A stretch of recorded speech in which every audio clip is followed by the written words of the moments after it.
I'd like to share a couple of announcements briefly. First is regarding the Happy Cafe.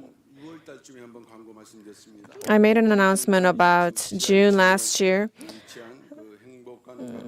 On the basement level 1 of the Second Education Building, Happy Cafe, it's currently being used by youths and saints. The youths mainly use this space to study, and other saints use it to read the Bible or the History of Redemption series or the transcripts of the founding pastor's sermons. And recently, we are seeing an increasing number of saints spending time there before and after worship service and at other times as well.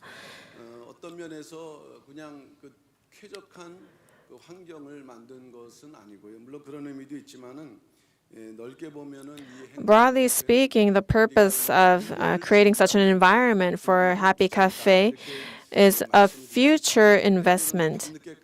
At times, there will be 1 or 2 students studying there, and we will have all the lights turned on. But if they study hard and in the future grow into workers that faithfully serve the nation and the church, I believe that that is a worthy investment for the future. And in the Happy Cafe, there's also a small kitchen.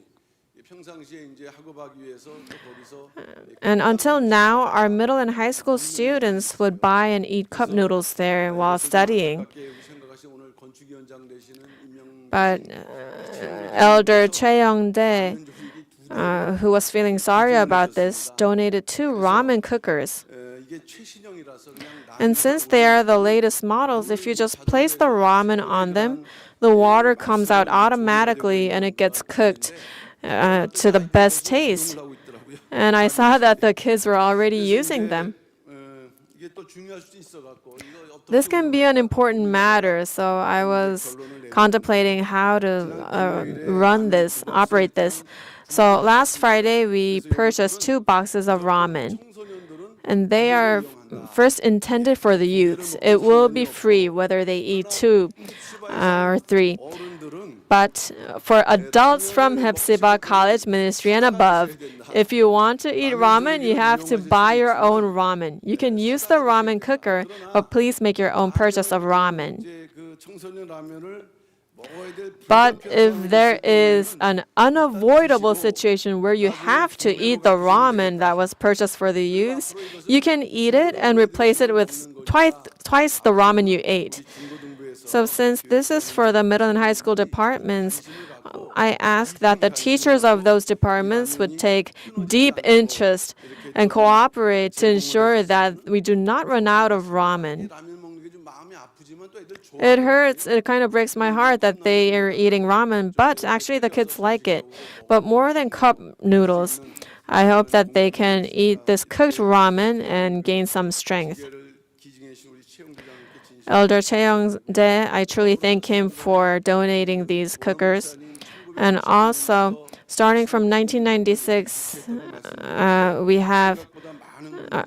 the 60s, we have the transcripts of founding pastor placed in Happy Cafe. But already I'm seeing that the first few volumes are not in good shape, maybe because everybody's starting from the first book, and the second book is gone. So please read it only inside Happy Cafe. Maybe you took it home to make a copy, but I don't think it should be leaked externally. If you took it, I ask that you will bring it back. And of course, if it gets damaged, yes, we can copy it. But it's very nicely organized to read it. So before worship, I ask that you will come and read the transcripts. And also there are tapes. So we will form an environment where you can also listen to his voice, his sermons. So our faith will grow and the children can also study for the future. I ask for your interest and usage of Happy Cafe as such. And second is regarding Abram Sanctuary. Last time we held the exhibition for the 60th anniversary of church founding, and that was the place which was previously used as a Christian kindergarten, but the official name is Abram Sanctuary. The exhibition ended on January 1st, and currently it is being converted into a seminar room for the history of redemption seminars and small group meetings. Our church has many sanctuaries, but starting from now on, whenever we have academies or when we train overseas leaders, we don't have a place to train them where we can accommodate about 100 people. But we believe that that is the best place.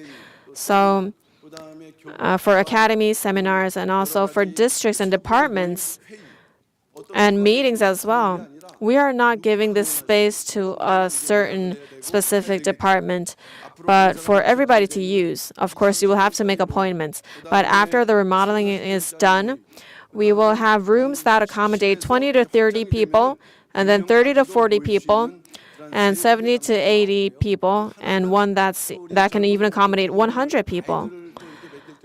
And also, one room will be designated as a space for children.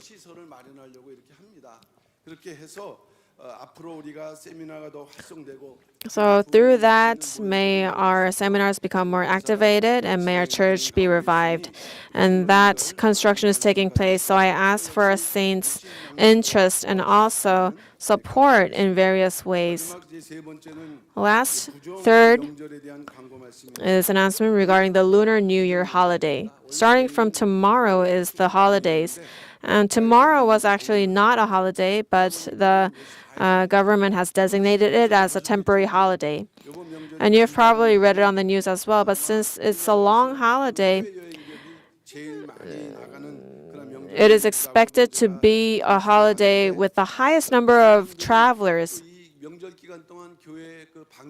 And also, many saints are concerned, I believe, about protecting the church during this time. So the ministers and church staff has formed teams to take turns to guard the church from the 27th until the 31st. 24/7, those teams will guard the church. The congregation has worked so hard to guard the church, but we are planning to do the same from last year's Chuseok holidays, so you do not need to worry. And also, women's ministry for the 4 days will give us food, provide us with food. They will be bento boxes. But because only the church staff and ministers can eat those meals, if you come freely to voluntarily guard the church, you need to bring your own meals. But this time, the ministers and staff will thoroughly guard the church. So we ask that you will take a good rest during the holidays. But on Wednesday and Thursday, we have worship services. So unless you are moving far away, please come to church. And this is the year that we must restore living sacrifices, which begins with attending worship service. So please attend fully. And may this year, 2025 Lunar New Year holiday, be a gracious one. And I conclude the announcements here.